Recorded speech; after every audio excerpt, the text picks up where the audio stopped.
হ্যাঁ, আমরা উত্তরা গণভবনের মধ্যে ছবি তোলার চেষ্টা করছি। কলিগদেরকে একটু দেখাই সবাইকে। ওরা স্ট্রাইকার অফ বগুড়া। আমরা উত্তরা গণভবনের ভিতরে দেখানোর চেষ্টা করছি। এই মুহূর্তে টিকিট নিয়ে আমরা সবাই ভিতরে ঢুকলাম।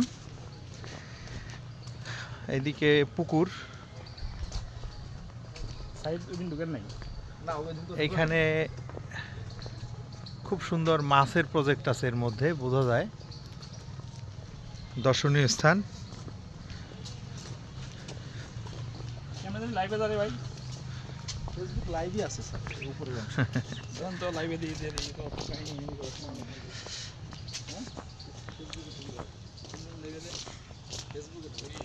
খুব সুন্দর মনোরম পরিবেশ, এখানে দেখার মতো অনেক কিছু আছে, অনেক ন্যাচারাল সিনারি। এটাই সুন্দর, ন্যাচারাল ভিউ, এটাই অনেক সুন্দর। এখানে সব কিছুই একটা মানে ঐতিহ্যের ছাপ আছে এখানে, যেটা দেখলে সবার ভালো লাগবে।